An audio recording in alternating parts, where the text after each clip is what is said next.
go right now. What's up there, Fangs and Infernos? As always, we get to rock out with you live whenever we can, and this is absolutely no different. We are back at Frightreads. We absolutely always appreciate everything that Harry does for us to allow us to participate in his amazing events and, you know, have a little bit of fun of our own, do some more interviews, shop till Devil and I like to drop, but also have some great conversations, which we're going to do right now. This is also a fun one for me because I get to hang out with one of my longtime mates and talk about everything that he's going on right now. So we're talking about everything going on right now with the history of everybody from Blood and Breakfast and all the other, you know, filmography that we're doing. Well, we're starting it off with my good friend Matt Burns. What's up, bud? How you doing? How you doing, good, man? Good. God, how long have we known each other? What, 15 years? About 15 years, man. You know what? We go back a ways. What can you say? I guess we're gluttons for pain. Glutton for pain, yeah. Absolutely, for Pain's sure. been on our soundtracks, a couple more soundtracks. Yeah, That's right. Absolutely. And of course, we're here with one of your colleagues as well.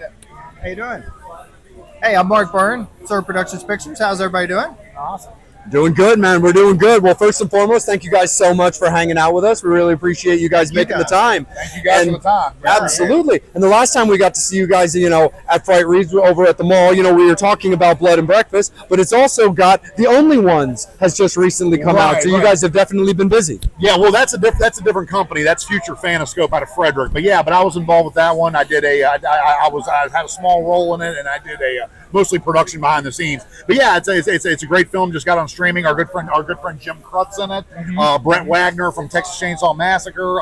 Christopher Henlow, who was just actually here at the table a second ago, and Nancy Ann Ritter, the star of Blood and Breakfast, right here. Yeah, so Nancy Ann's always a lot of fun. She's always great to shoot with. We did a shoot with her because she's from the original Scream movie. Of course, she's one of the infamous bathroom girls or bathroom bitches, as I call them. Yeah, they were not very nice. They were not very nice to Neff Campbell. So yeah, but I mean, yeah. So yeah, that's fun. And like I said, this is probably going to be one of our last screenings for Blood and Breakfast, unfortunately, before it goes on to streaming. But Mark can tell us a little more about that. Yeah, this is the last planned screening we have. We had one scheduled 2 weeks from now, but they canceled the con, the horror. Yeah, the guy was having a lot of health issues, unfortunately. And we do have another vending in December, but we're not screening the movie. Oh, yeah. And we're hoping to have an announcement, I'm hoping by the end of the month, on where the movie's going to be streaming. Oh, nice. Well, you were talking about for the screening, how's been the feedback from the screening from people watching Blood and Breakfast? It's been good. You know, it's always nice when you have a thing that you think is funny, or you think people jump and they jump at the right time, or they laugh at the right time. That's always, you know, when you have something, particularly a funny line and no one laughs, you know, or one person laughs in the whole room. You know, you hear one person laughing. I'm going to go talk to that guy. He got it. Yeah, right. That's happened before, but yeah, it's been the response has been good. We don't go as much now because we've seen it so many times. But the first couple times we went, sat in the back, and just kind of wanted to gauge the audience. Yeah. I'm sure everybody does that. And yeah, people were reacting at the right time, so that's always a good. Yeah. It's been going for about a year now, and nobody's gotten tired of it yet, so that's a good sign. Yeah, that's good. That's always a good sign. Well, for people who may not be familiar of what the movie's about, what can you talk about? You know, what the movie's about, or how the passion of that project came together. Okay, well, it's a horror whodunit. So what we wanted to do was we wanted to bring in elements of like not a mystery necessarily, but an updated mystery, because mystery is too old of a category to do now. You know, it's like more or less a PG horror is really what it is, and nobody wants that. So people want blood. Yeah, so basically taking a whodunit story and putting it in a horror format with the slasher and all that. We've been getting a lot of like Scream meets Clue kind of. That's a very good. Yeah, because it's in an old house, it's in an old bed and breakfast that we shot in. You know, that was a great time. And then when we were getting ready, that was the big key. We got to have a place to shoot this that's going to work, because we might take us 6 months to find a place. Unfortunately, it was the second place we looked at. Right. Yeah. And it was perfect because they would basically run us the whole building, you know, and we could do whatever we wanted. And the only thing we couldn't do was spray blood on it because it's a historic house. Yeah. So we had to use some. What do you call it? CGI. CGI. I know that's a taboo word. That, but unfortunately, you know, we thought the venue was cool enough, and the story is cool enough. You mean you didn't actually kill somebody and spray their blood all over the place? Yeah. Maybe one person. Maybe one. Well, that's always been my idea with CGI. Anyway, like I'm a big firm believer of like practical effects, but I understand like sometimes you can't. Like, you know, you talk about like Once Upon a Time in Mexico where they're in the Mexico embassy.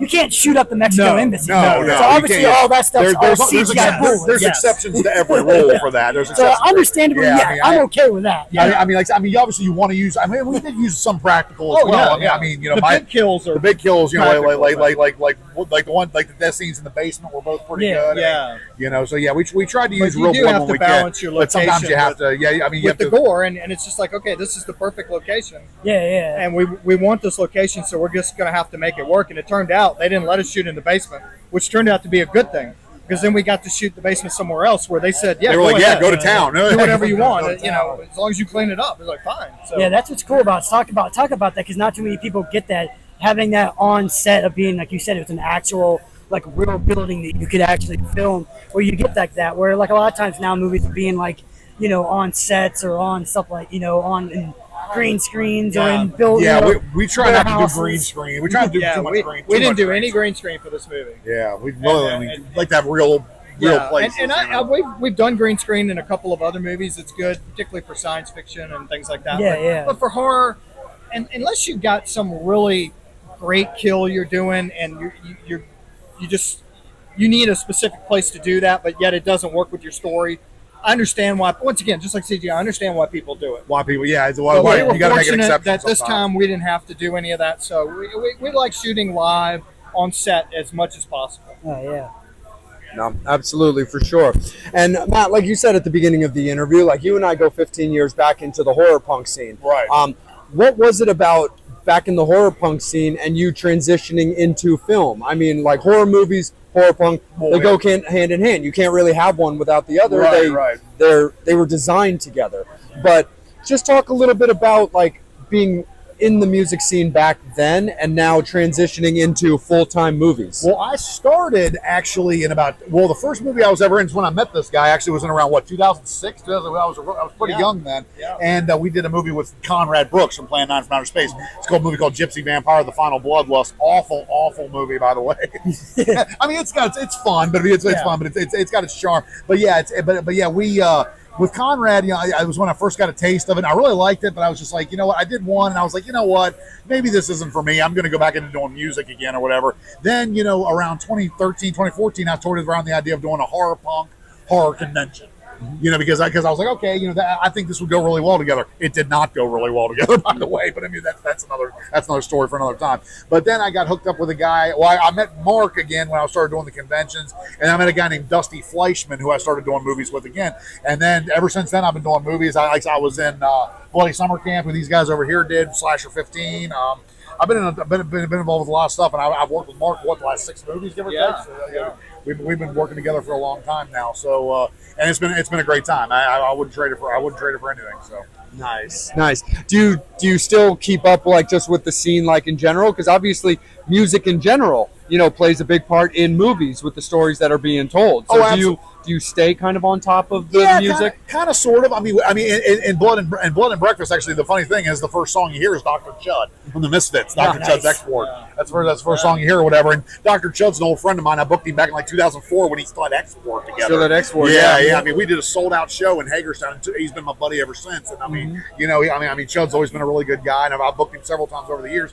But I mean, the music and the movie they can go together hand in hand for sure. I mean, I don't really think Pain's even together anymore. I mean, I haven't heard much out of that. I know they tried to come back. And then they didn't, and it was like they didn't again. It was like, they've been kind of hot and cold or whatever. Yeah, Mikey's been doing his thing for a while that seemed to really get legs. So I was really happy with everything going for Lawless. Timmy became pretty domesticated, which is totally fine because honestly, I've even started transitioning into that life. Same here. Same here. A lot more so than I used to be. Yeah. But and I know like Timmy does his skateboards now. I know he does like the Pain skateboards or whatever, and I know he does very well. It seems like he does pretty well with that. And that seems to be his, he seems to enjoy that more. So you know what? I mean, you got to find what you like and stick with it. That's what. I mean, that's the way it is or whatever. So. And we've been able to use a lot of bands that Matt has either worked with before or knows in our movie Remnants. We didn't have a composer for that, so rather than we did have some, tension music, but a lot of it we grabbed off YouTube. Basically. Yeah, we use public domain. Public domain. Yeah, But gotta love it, but man. the bulk of the movie is all of these different songs that we were able to incorporate into the movie, and we wanted to do that for that movie. We try to do something different every time because I don't see the point in doing something like I don't see the point in a sequel personally. I don't see the point in doing something again. If you don't have anything to say, maybe it's time to stop doing it. Yeah. So we try to do something different. So with Remnants, we really wanted all of that music, but then when we came into Blood and Breakfast, we had a composer. So we wanted the composer to do more the typical tension, and then we just left the opening and closing to be the band. Pain is actually song 2 on the credits in Blood and Breakfast. Closing, yeah, well, Call of the Dead is actually the okay. Yeah, it's one of their better newer songs, I thought. Yeah. That was back when Timmy liked to do like the title track of the next album on the previous album. Yeah, he always did that. It was really it was an interesting thing that they did. Yeah, but yeah, we did that. We did Call of the Dead on Blood and Breakfast, and Remnants. Odd story of this one. The end track in Remnants is a band that Rick Rubin produced. Really? Called God Lives Underwater. Actually, and their drummer lives in Berkeley Springs now and has a music school and a music. That's crazy. I mean, what are the odds of that? Slayer Rick Rubin. Yeah. I mean, and that album actually had some legs. I mean, that band toured with Korn. I mean, they it's just the singer unfortunately passed away at a very young age. He had an addiction problem. I mean, I hate to say that, but I mean, I don't know if that's confident to say that. But no, I mean, you didn't say you. It'll stay in, but you're not saying anything. I mean, it's something that you can't look up. It's something you can't look up on Wikipedia or whatever. Yeah. But I never met that. But the drummer is a really nice guy. His name's Adam, and he had a music store and he has like a school like where he teaches lessons or whatever in Berkeley Springs, West Virginia. And I just happened to walk into it one day, and we got talking music, and he was like, "Yeah, I was the drummer from." I'm like, "No, you weren't." I couldn't believe the guy. I was like, couldn't believe the guy. I was like, I couldn't believe that guy was living in Berkeley Springs. I'm like, what the hell got you out here? And he's like, rent was cheap, and I'm taking care of my mom now, and it was nice. I was like, touche, But yeah, no, Rick Rubin actually produced that album that actually we used the song off of. Nice. Interesting. So that's crazy, man, for sure. Absolutely. So we don't want to eat up too much of your time because we want you to be able to like mingle with the fans and enjoy yourselves as well. But talk a little bit about what you're allowed to announce with current plans for the end of 2025 and into 2026. Okay. We've got a new film called Devious Intent. It's a crime film. We just started shooting it last week. We've got Linda Miller from King Kong Escapes, and we've got Carl Craig from Destroy All Planets. And those are the only two we've announced so far. We announced Donna Byrne, my wife. She's in the movie as well. I'm in the movie as well, but I didn't announce myself. We'll be announcing the next round in October, and we're going to be shooting that up until December, and then we'll after that we're going to cut it over the winter, and then we've got a few closing scenes to do in March once the weather breaks, and hopefully we're releasing it in May of next year. Oh, nice. And then after that, we're going to start on a film we've already started called Roxy's Brutal Bits. It's a horror anthology. And we've already shot the wraparound. We've got Angel Nicole Bradford is the host. We shot her parts. In North Carolina. Our next shoot for that one is in December. We're going to shoot that. We'll announce who's in that after we shoot. But we've got two actresses that we worked with before that everybody likes. Blood and Breakfast. Yeah, everybody likes them. And you guys will be excited when but we don't want to make that announcement until December. Okay, absolutely, for sure. And Devil, I'm going to kick it over to you to continue on this because I think it's kind of apropos for the event that we're at, is that you were talking to the guys about a very cool story based off some of the talent that's also here that I think is very cool, that themselves as independent filmmakers and an attachment that you and I have as fans of a production company and a large company that's here, not only themselves, but movies that are well known with one that was just in the theaters. I think it's kind of cool if you tell your story and also let them comment on being around somebody with a similar history. Yeah, so what we're precursoring that, while we're here at the Frightreads, that the Trauma guys are here. We got Jane from Trauma and Juliet. We got Lloyd Kaufman. And I told him a story about years ago I met Lloyd Kaufman, and I told him that he was my version of Ed Wood, because Ed Wood made those low budget movies that people shit on, but he didn't give a fuck about it.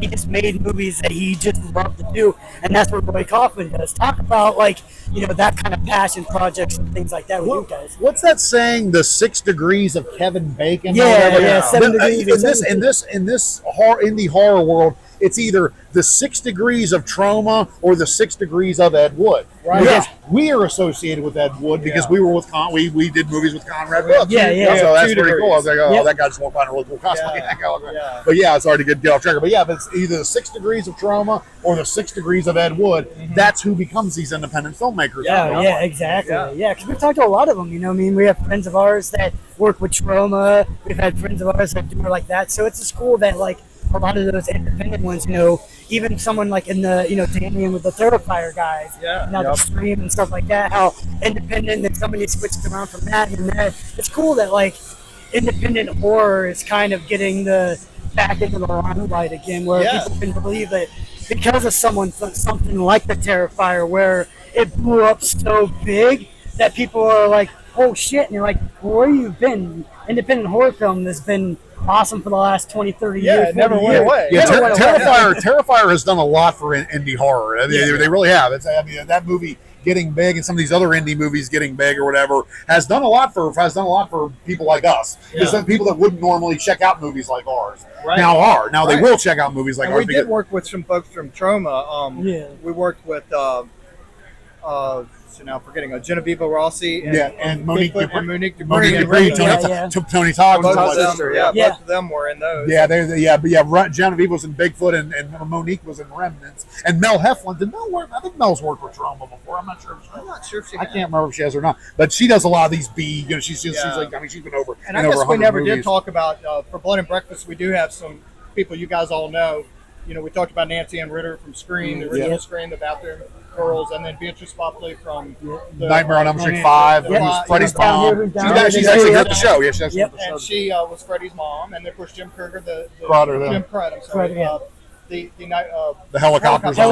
Tripping Melissa Neal is well known for. She's known for Playboy, but she's also been in a lot of B movies. Yep. And Mel's been in a ton of B movies, including 2 of ours. Yeah. George has been in all the Don Dohler films, and of course Morgan Thompson has been in a bunch. Which also was Trauma. Night Beast, or was it Night Beast that he was in? That's right. Yeah, Trauma released that. Right. We've got a bunch of connections with Trauma. I didn't even realize it. And it is that 6 degrees things too, because like Ed Wood. Yep, because Devil and I are covering another con in a few weeks, and one I'm drawing a blank at the moment on her name, but Tiffany Shepis. What's up, Tiffany? Yes, from Romeo and Juliet. Yeah, okay. But she again also continued on. She did a movie called Tales of Halloween or Tales from Halloween that I love. Love that movie. I love anthology style. But she's also made her way into the filmography of a V&D alumnus in Adam Green, because she's in the Hatchet series, because she was in Victor Crowley. Yeah. So it always seems like Trauma, you might look at a Trauma movie and then people who think that whole big posh and circumstance bullshit thing, like, oh my God, you got to be kidding. No, it really can be a jumpstart, because while, yes, they are Ed Wood designed, and again, I'm also a huge Full Moon Features fan. Devil and I are big Charles Band people. I'm a lunatic for Subspecies, and I love all of that stuff like Killjoy. But like, I know the one. They are very established companies that can lead to a continued career where people might just watch the movie and be like, you're going to have nothing after this. No, you absolutely could. Look at Romeo and Juliet. I mean, it was written by James Gunn. James Gunn, the biggest name in director. I mean, you look at some of those ones where you have Sam Raimi, doing the Evil Dead, and and now he's on Spider-Man. Spider-Man, all these things. It's like, you look at. You got to start somewhere. You look at Brain Dead, with freaking Peter Jackson doing the Lord of the Rings. Bad taste. So it's like, bad taste. Sometimes those independent people can become those huge megastars. Yeah. And then you had like a ring before that with Corman. Yep. Where everybody Nicholson started with Corman. Everybody's been in a Corman thing. You look at how many people. Scorsese started with Corman. Jack Nicholson. Yep. I mean, it's just crazy how many people. And I was Sylvester Stallone in Death Race. Yeah. Speaking of Don Dohler, another guy who morphed out of that was J.J. Abrams. The director for all these big movies. Yeah. And he was his first thing when he was 16. He did the score on a little Moog keyboard for Night Beast. He was like 16. He was like 16 years old when he did that. Yeah, and there's a big circle out of that. Yeah, big circle out of the Don Dohler. That's more local, but that's big. Like right in this area, it's very big. And that's exactly why you never, under any circumstances, look down your nose at independent horror, because it is absolutely the stepping stone to great things. But first and foremost, Matt, Mark, thank you guys so much for taking a little bit of time to come on here and hang with us. We would love you guys, Fangs and Infernos. We really appreciate you guys supporting them. But before we officially let you guys go and sign off, let all the Fangs and Infernos know where you guys can be found. Okay, look for us, absurdproductionspictures.com. We'll have listings there for our screenings, and we'll put when we get the streaming up for Blood and Breakfast, we're going to list it there. We also have APP Facebook, Absurd Productions Pictures Facebook. It's a public Facebook. You guys are all welcome to join. Join and like and comment. Or comment for free. And message us. Hey, if you ever want to be in a movie, let us know. You know, sometimes we have roles. You know, sometimes we bring in people off the street. We have. That's how you do. That's how you do it. We have done that. Absolutely. So brought in people off. Please check us out at those things, and we'll be keeping you up to date on what's happening. Awesome. Thank you guys again so much. Thanks and Infernos. We appreciate you guys. I'm Vampire. He's Devil. But more importantly than that, they are Matt and Mark, and we appreciate you guys so much. Horns up. Fangs out.